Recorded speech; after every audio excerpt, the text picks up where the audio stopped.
Bem-vindas e bem-vindos ao Desvendando Código. Hoje a gente vai fundo numa questão clássica.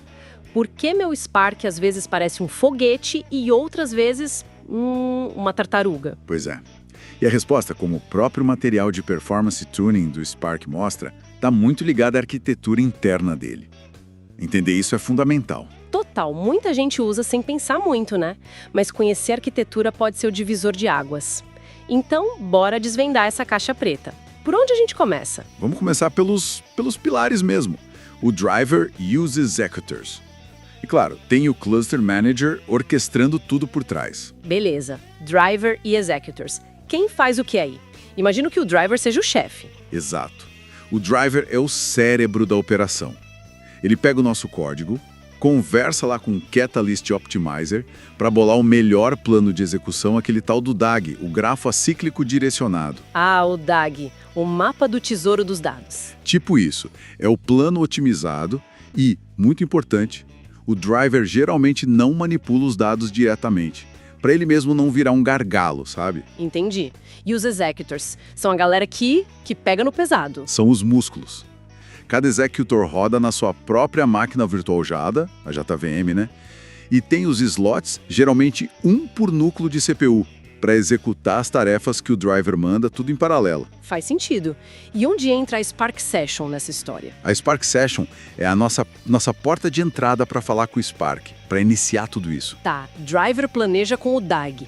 Executors executam em paralelo nos slots. Como isso funciona num exemplo simples? Tipo, sei lá, contar palavras num texto gigante. Boa. O driver olha o código e fala: Ok, executors, dividam esse texto aí. Cada um conta as palavras na sua parte. Simples. Os executores fazem essa contagem local. Aí, depois, esses resultados parciais precisam ser agregados. E dependendo da operação, para juntar tudo certinho... Aí que entra o tal do shuffling. Exatamente. Se precisar reorganizar os dados entre os executores, tipo agrupar todas as contagens da palavra Spark, por exemplo, aí tem shuffle. O shuffling. Já ouvi falar que ele é meio vilão da performance. Mas como a gente consegue ver isso acontecendo? Onde a gente olha? Na Spark UI, geralmente roda na porta 4040 da máquina do driver. É tipo o painel de controle do Spark. Essencial para monitorar e para achar problemas. Porta 4040 anotado. E o que a gente vê lá? É muita informação? É bastante, mas é super útil. A gente vê os jobs, que são as ações principais, os stages, que são as etapas dentro de um job, e as tasks, que são as pequenas tarefas rodando nos executores. Dá para ver o DAG sendo executado, métricas de tempo, de dados. E onde a gente foca para achar gargalos? Tipo esse shuffling aí. Olha, as abas Stages e SQL Data Frame costumam ser as campeãs para isso. Elas mostram quanto tempo cada etapa levou, quanto dado foi lido ou escrito no shuffle. Se algo está lento, provavelmente vai aparecer ali. Legal. Falando em SQL Data Frame, isso me lembra das APIs, RDD, Data Frame, Dataset. Tem diferença prática nisso para performance? Muita. RDDs foram os pioneiros. São super flexíveis, mas são de baixo nível. Exigem mais código da nossa parte e não se beneficiam tanto das otimizações automáticas como o Catalyst Optimizer. Ah, então usar Data Frame ou Dataset é melhor hoje em dia. Geralmente sim, para a maioria dos casos. São as APIs estruturadas. Pensa no Data Frame como uma tabela otimizada. É mais fácil de usar, parece SQL, e o Spark consegue otimizar muito mais do que fazer por baixo dos panos. E o Dataset? Dataset é parecido com Data Frame, mas adiciona uma checagem de tipos mais forte, principalmente em escala. Ajuda a pegar erros mais cedo, sabe? Mas a grande vantagem das APIs estruturadas é mesmo o Catalyst Optimizer. Entendi. Então, só de usar Data Frame, a gente já ganha performance por causa desse Catalyst. Exato. Ele é um dos grandes segredos do Spark. E isso está ligado com outra ideia-chave, a Lazy Evaluation. A avaliação preguiçosa. Preguiçosa? Como assim? O Spark não quer trabalhar? Ah, não é bem isso. É que ele não sai executando tudo na hora. Quando a gente define as transformações tipo filter, select, group by, ele só anota a receita. Ele não cozinha nada ainda. Interessante. Ele espera. Espera.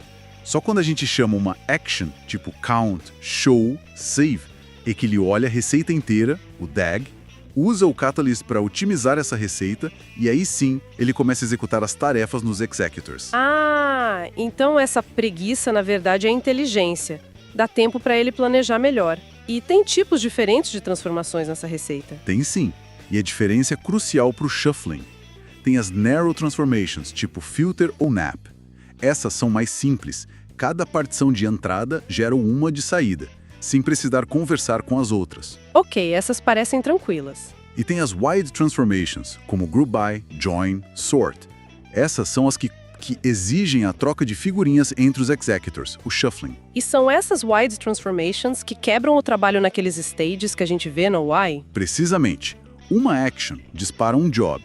Cada Wide Transformation geralmente marca o fim de um stage e o começo de outro, porque precisa reorganizar os dados. E cada stage é dividido nas tasks que rodam lá nos slots dos executors. O DAG na UI mostra bonitinho essas dependências. Voltamos para o shuffling. Por que ele é tão custoso para a performance? O que acontece de fato? É porque mover dados entre máquinas, pela rede, e talvez até ter que escrever e ler do disco no meio do caminho, isso é ordens de magnitude mais lento do que processar dados que já estão ali, na memória do executor, sabe? Entendi.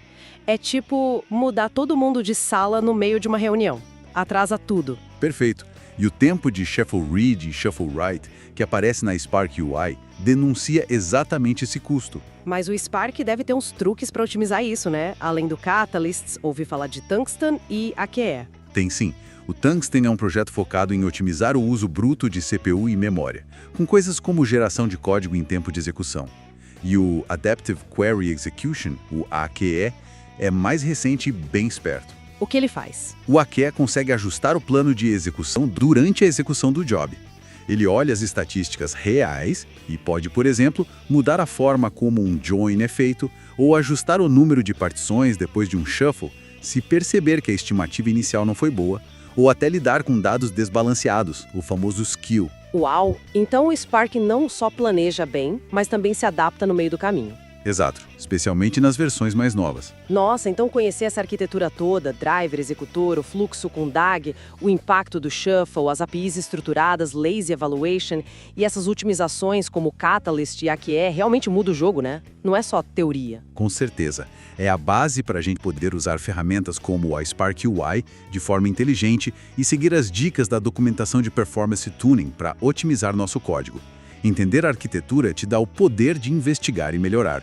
Então, no fim das contas, pensar em como o Spark vai executar o que a gente escreve nos ajuda a criar aplicações muito mais eficientes. Perfeito. E fica aí uma reflexão final, né? Já que o Spark é preguiçoso e usa o Catalyst para otimizar a ordem das coisas, será que só de reorganizar a sequência das nossas transformações no código, mesmo sem mexer em hardware, a gente já não conseguiria um ganho de performance surpreendente? Ótima pergunta para a gente pensar. Fica aí o desafio.